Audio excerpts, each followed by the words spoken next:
Здравствуйте всем! Добро пожаловать на канал Магия Песка. Старинные турецкие гаремные гадания на песке для вас.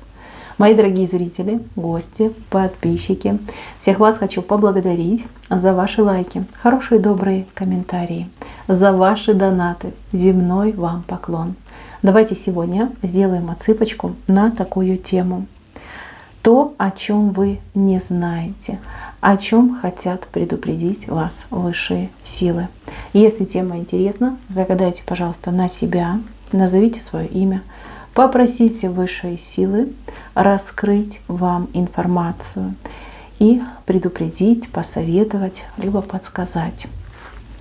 Я думаю, что все уже настроились. Убираю Назар. Прошу высшие силы дать мне возможность ответить на все ваши вопросы и послать для вас только самую важную, нужную и полезную информацию.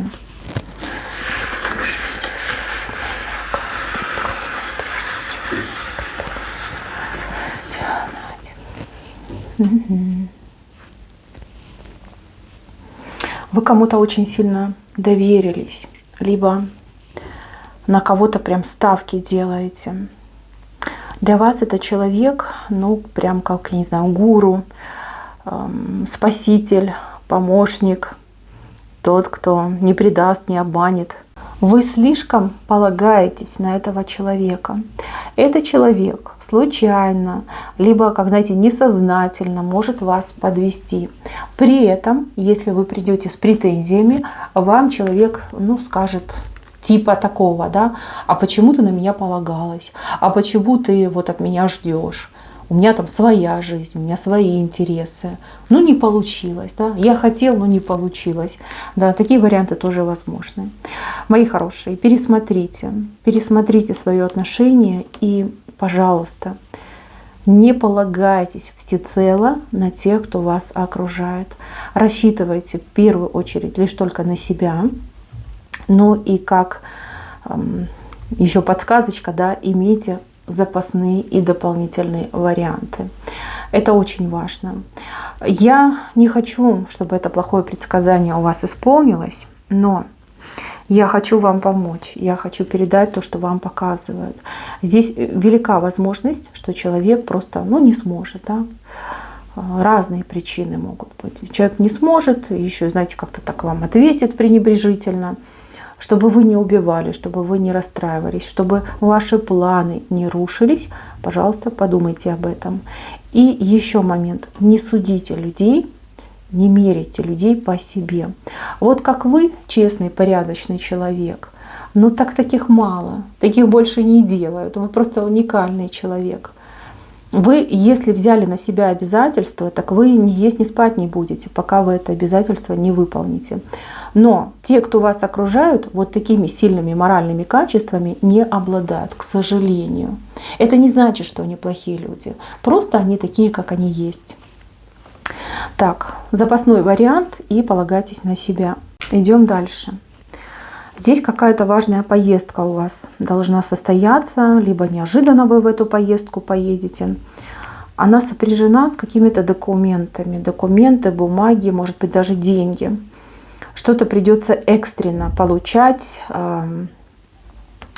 забирать, оформлять. Просто вот голова может кругом пойти. Пересмотрите все свои документы. Может быть, у вас закончилась лицензия на вождение автомобиля. Может быть, паспорт у вас там заканчивается. Может быть, какие-то документы действительно подлежат переоформлению. Чтобы вот таких головных болей и забегов, гонок на опережение со временем у вас не было, просто сядьте, вот будет у вас свободное время, сядьте и проверьте все свои документы. Может быть, как истрепался документ, требуется замена. Это в ваших руках, вы можете это сделать. Вот прямо сегодня, если есть свободное время, посидите, пересмотрите все свои документы. Кстати, у кого-то в семье, в доме могут быть пропажи. Пропажи ценностей, денег, каких-то даже предметов декора даже, может быть. Кто-то тягает из вашего дома, причем тягает человек не вор, не падайте в обморок, не переживайте. У человека Ну, либо какая-то форма забывчивости. Ну, допустим, да, гость у вас сидит дома, крутит в руках какую-нибудь там, я не знаю, безделушку, да, крутит, потом вы позвали человека, там, не знаю, на кухню чай пить, и человек вот просто берет и в карман себе засовывает, даже не думая о том, что он берет чужую вещь. Вот. Приходит домой, опа, а в кармане серебряная ложечка. Человек сидит, думает, боже, ну опять со мной это вот неприятность случилась, вот как мне назад вернуть? Если я принесу назад, обвинят в воровстве. Буду молчать. К вам кто-то в дом ходит, периодически ходит, и человек может вот этим заниматься. Человек нуждается в лечении, либо в какой-то терапии, чтобы прийти в себя. Может быть, даже не у вас дома, может быть, дома у ваших близких. Я вижу, что вы будете обсуждать этот вопрос, вы с этим столкнетесь. И вот прямо идет вам совет. Человека осуждать, ругать, обвинять не стоит. Человеку нужно помогать, лечиться, восстанавливаться и бороться, ну, скажем так, с этим явлением. Да. Так. Кстати, у кого дети-подростки. Дети-подростки могут деньги брать на какие-то абсолютно никчемные вещи под влиянием, скажем так, интернета, друзей, да, могут быть пропажи по деньгам. Если у вас хранятся дома денежки, либо перепрячьте, либо пересчитайте, либо с ребенком поговорите, так и скажите, это наши последние, там нужно платить за коммуналку, нужно платить за то, за это, на еду, да, вот как. Объясните ребенку, что эти деньги, они не падают с неба, что вы их тяжело зарабатываете. И нужны эти деньги, вот для семьи нужны эти деньги. А лучше от греха подальше, прям в укромное место переложите, перепрячьте. У кого мужчина пьющий, то же самое, мои хорошие, может спустить деньги на алкоголь, либо на какой-то свой интерес. Вот, подальше перепрячьте деньги, которые у вас имеются в доме. Так, кстати, про пьющих. Вас кто-то будет пытаться споить в каких-то своих целях. Так, мои дорогие женщины, с малознакомыми мужчинами в компании, да, я так понимаю, это какая-то компания будет, держите глаз в оба. Могут вот прям специально там намешать вам всяких там горячительных напитков и приставать, пытаться приставать, как-то вот соблазнять вас. Будьте повнимательней. Понятно, что надо знакомиться, понятно, что дома сидеть не будешь, но вам вот идет именно такое предупреждение, что могут намешать, подпоить, вот, потом, сами понимаете, могут быть неприятные последствия. Так, какая-то драка вышла, драка. Здесь дерутся как родственники, может быть, да, в семье, может быть, там дети могут подраться, действительно, там родственники не поделили что-то. Там есть подстрекатель. Подстрекатель, кто это все, вот знаете, как режиссер постановку делает. Надо не этих людей ругать и не призывать их к порядку. Конечно, это надо, но это во вторую очередь. А найти подстрекателя. Потому что это чья-то идея столкнуть этих людей лбами. Либо это какая-то вещь, может быть, да, там дети подрались, там, не знаю, за телефон, за там, планшет, за какую-то игрушку. Либо две купите, либо вообще заберите, да, чтобы не было вот этой дележки между близкими, родными людьми. А что касается людей, подстрекателей, так извините, если человек подстрекатель, зачем он нужен? Блочьте этого человека, прогоняйте этого человека, пусть подумает о своем поведении. И объясните, что в семье все должны быть дружелюбными, жить в мире, друг другу помогать, а не ругаться. Тоже очень важно. Кстати, вас будут слушать. Вы настолько вот честны в своем порыве, настолько вы эмоциональны будете, что к вам действительно прислушаются. И если в вашей семье есть конфликты между родственниками, близкими людьми, если вы возьметесь урегулировать этот конфликт, у вас получится. Здесь будет примирение. Так, у кого сердечники в семье, обратите внимание на этих людей. Возможно, потребуется ваша помощь. Ваша помощь. Да, человек может почувствовать себя плохо и даже не совсем понимая, да, что со мной происходит, человек просто будет сидеть и говорить: ой, ну что, пойду полежу, да, либо там выпью таблеточку обезболивающую. Смотрите за этим человеком в оба. Не забывайте делать проверку. Там, пусть человек улыбнется, либо что-то скажет, либо поднимет 2 руки одновременно вверх. Если не получается, срочно вызываем неотложную помощь. Это очень важно. Кстати, у меня на другом моем канале тоже похожая была картинка, по-моему, на кофе. Значит, смотрят меня мои дорогие зрители на разных каналах. Вот вам подтверждение вышло, что могут быть такие ситуации. Может быть, это соседи, да, ну вот люди, которых вы знаете, которых вы любите, уважаете, да, у кого-то может быть проблемка именно с сердцем. Не дай бог, конечно, я это все запечатаю, но тем не менее, я вас предупредила. Так, здесь мужчина пытается продавить свой интерес, какую-то свою хотелку, либо линию поведения. Мужчина играет на нервах. Девчонки, не сдавайтесь, не поддавайтесь и ни в коем случае не прогибайтесь под этого мужчину. Если вы, хотя бы так, знаете, сантиметр ему уступите, вот поверьте, все, он войдет во вкус, и у вас постоянно будут вот такие стычки. Либо строго нет, либо договоритесь, чтобы и ему, и вам, да, чтобы поровну было. Вот. Может быть, у вас уже такие мысли: ой, ладно, уступлю ему, сделаю, как он хочет. Ни в коем случае. Ни в коем случае. Он сам понимает, что он не прав, он понимает, что это неприлично, да, думает: а ладно, попробую, вдруг получится. Если у него получится, все, тогда будете вечно подносить и выполнять все его просьбы и пожелания. А отношения так не строятся. Так. Кстати, у кого-то идут ухаживания от человека несвободного. Вы либо знаете, что человек несвободный, либо вы будете догадываться, что что-то там не так. Что-то он мне не договаривает. Мои хорошие, у человека порыв, очень сильный порыв к вам. И действительно, вы этому человеку дороги, влюблен этот человек. И желание его искренне, да, любить вас, быть с вами. Но, к сожалению, там не все так просто. Даже если он говорит: да нет, ты что, там жена... и не жена вовсе, да, либо там он никогда не узнает. Нет, там могут быть проблемы. Проблемы, и причем проблемы очень серьезные. Не нужен вам этот человек. Обходите. Особенно если вы тоже в паре, в отношениях. Чтобы не было большого скандала, лучше друг друга обойти, как в море корабли, да, разойтись. Вот это будет хорошо. Дружите, общайтесь, но на любовные контакты не идите с этим человеком.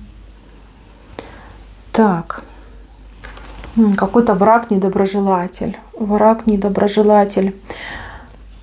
У вас дурное настроение из-за этого человека, потому что вы правды добиться не можете.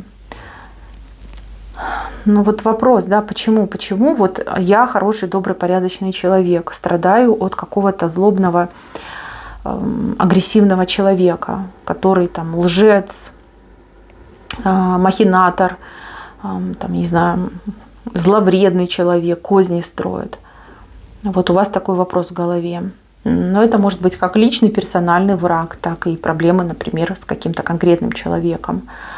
У вас недоумение, да, вот почему так жизнь несправедлива, почему одним все, а другим ничего. Да, чем лучше человек, тем хуже у него жизнь. Чем хуже человек, тем он больше там прям царствует, правит бал. Значит, мои хорошие, высшие силы отвечают вот прям центральным рисунком на ваш вопрос. Всему свое время. Всему свое время. И да, кому-то нужно узнать, что процесс уже запущен. Процесс по осуждению этого человека и выдаче ему его награды. Поверьте, участь этого человека незавидная. Здесь, знаете, как все хорошо, а потом бах и накроет. Накроет так, что этот человек уже больше не очухается никогда. Просто наберитесь терпения по поводу этого человека. Отправляйте его к высшему суду, на высший Божий суд. Вот так и говорите. Пусть Боженька даст тебе по заслугам. Поверьте, это самое лучшее, что вы можете сделать. У вас в будущем будет абсолютно противоположная ситуация. Вы будете на коне наверху, а этот человек где-то очень глубоко в очень темном месте. Вот так. Да, то слово, о котором вы сейчас подумали, это именно оно.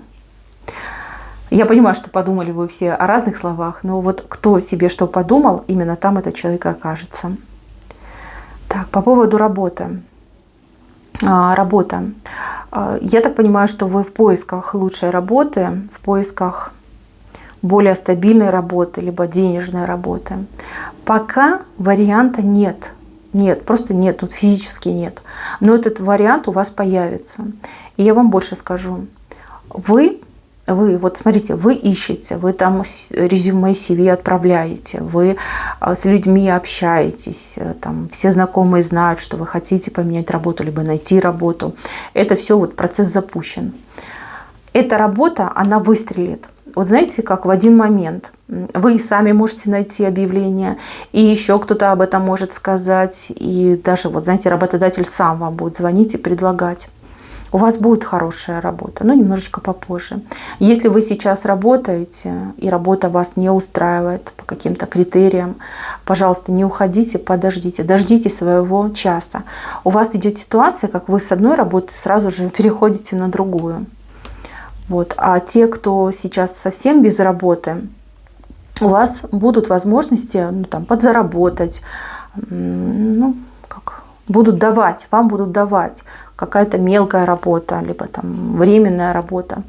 Найдет вас, ваша работа сама найдет, так идет. Так, человек, которого вы ждете, какого-то человечка ждете, очень переживаете. Смотрите, встреча будет, то, чего ждете от этого человека, тоже будет. Даже как-то более ярче будет, чем вы ждете, надеетесь. Там все замечательно, да. Сейчас непонятно, мутно, но все будет хорошо. Так, и еще. Здесь перед какой-то девушкой стоит выбор. Выбор по поводу мужчины. Оставаться, соглашаться, быть вместе, разойтись. Вот как поступить. Ничего не показали ни про вас, ни про мужчину, просто показали выбор. Значит, мои хорошие, этот человек, он может вам дать то, чего вы хотите, но не сейчас. Просто не сейчас. Может быть, у него ресурсов не хватает, может быть, у него возможностей не хватает, какие-то другие проблемы есть. Дайте ему просто время, да, какой-нибудь там дополнительный испытательный срок. Вот, просто назначьте себе в голове время. Ну, еще там неделя, 3 недели, месяц. И посмотрите. Просто как вот я вижу, да, человек хочет, старается, но у него как будто бы все двери закрыты. Вот. Наступит момент, когда двери откроются, что-то начнет активно двигаться, действовать. И тогда все поменяется. Даже если вы в браке с этим человеком, и, например, там ничего не делает, не работает, к вам плохо относится, на то есть причины. Это не вы причина, скорее всего, с психикой что-то, да, какая-то печаль, тоска, депрессия. Это все уйдет, человек будет очень активным, будет себя проявлять. Потом уже подумайте, посмотрите на результаты и подумайте. Так, мои хорошие, на этом все. Спасибо всем за внимание. Всем пока-пока.